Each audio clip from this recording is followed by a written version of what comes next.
Julie, thank you so much for being here. I really appreciate it. It's our pleasure. So we're here talking about affordable housing, which I think is something that a lot of New Yorkers don't really know too much about, because a lot of New Yorkers don't have to have affordable housing or public housing. So let's start there. What would you describe as the state of affordable housing in New York right now? Do we have enough? Do we need more? How are we doing? Well, let's agree on what it is that we're talking about. When we talk about affordable housing at New York State's Association for Affordable Housing, of which I'm the president and CEO, we're talking about a public-private partnership that builds housing and maintains it for low-income and very low-income New Yorkers.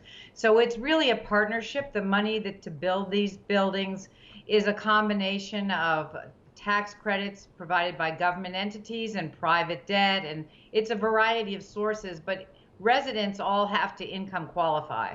So not anyone can live in a building that's considered affordable housing. In our world, you have to income qualify and not make more than a certain amount of annual income to be able to live in these partnership buildings.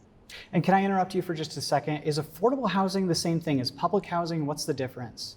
So public housing is different. Public housing is built exclusively with government money and run by governments. In New York City, that takes the form of NYCHA, and around New York State, there are a variety of different government entities that are public housing authorities that own and manage those public housing units. Those are different than what we call affordable housing, which is privately owned, but built with government support. Okay, so if somebody can't get into affordable housing because there may not be access and isn't in public housing, what happens to those people? Are we just dealing with people that will then become homeless? Not necessarily homeless, but we consider them rent burdened. And over half of New York State renters, I think the number is over half, are rent burdened, which the definition is that those residents pay more than 30% of their income towards housing. And you can imagine in most neighborhoods, certainly in the 5 boroughs and across many of the high opportunity areas of New York State, many residents are paying more than 30% of their income towards their rent. Wow, that's quite a bit of income to put towards rent. And I know that rent prices can be high. It's outrageous sometimes. So sometimes it's extremely high and getting higher with the severe shortage that we have. It's a supply and demand equation, and the supply is severely limited. We're really in a housing crisis even before the pandemic. And what happens in addition to homelessness is people double up. They can't afford other necessities like transportation and food. So there are a whole host of bad outcomes when there's a housing shortage as we have now. So what do we do about that? If we don't have enough affordable housing, how do we get more, I guess? So is this just strictly on government? Is it on private developers? How do we boost access to affordable housing? Well, there are a number of levers that we can move to try and increase supply. That's really NYSAFA's main job as a supply side organization for the industry. First and foremost is finding more federal resources. Most affordable housing in New York State and across the country are built with a federal tax credit. The low-income housing tax credit accounts for, I think, 85% of most units that are built in the United States since its passing decades ago. There's current federal legislation to increase the amount of those resources by 50%. So there's certainly the financial piece which has to be addressed. There are also bureaucratic roadblocks. The zoning issues often come up, the not in my backyard NIMBY issues keep a lot of projects from going forward. Most recently during this pandemic, there have been supply chain problems. Lumber prices quadrupled for a while. We couldn't get refrigerators and other appliances for new units.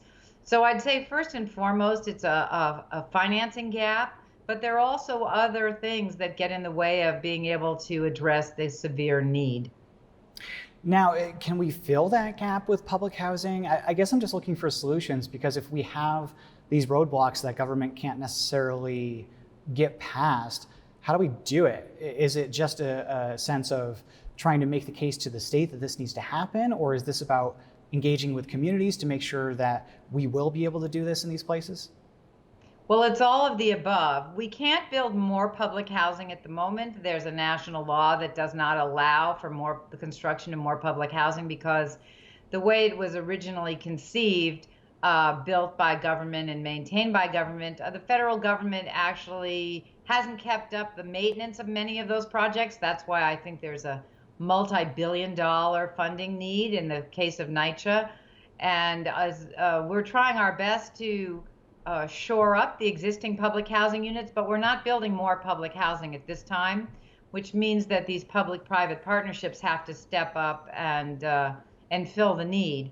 We're doing that with the state legislature and with the current last year of a 5-year housing plan. We're really looking at NYSAFA to advocate for another multi-year plan. That's one of our top priorities, is to get the state to authorize. And in fact, the legislature passed a 5-year planning bill. We really need an institutionalized multi-year housing site planning cycle so that we can ensure that we don't have gaps in the funding and in the process of awarding those resources to developers.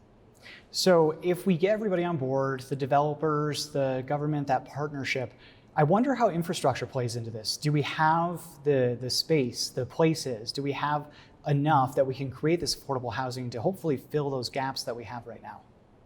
Well, finding sites is a huge challenge, but I think an even bigger challenge is building these units sustainably.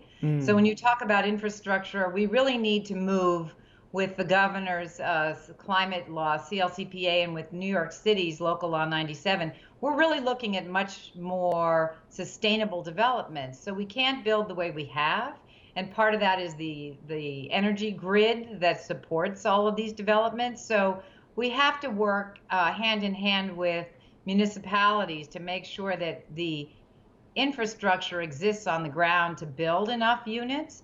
And we have to find the financial resources to build green and build sustainably. Yeah, like I said at the start, this is just something that a lot of people don't know about because they've never had to rely on affordable housing. So I'm glad that we got to have this conversation. It's something that is not just a New York City problem. It's a problem all around the state. You see it in really every city. But we will leave it there. Jolie Milstein from the Association for Affordable Housing, thank you so much. Oh, it's my pleasure.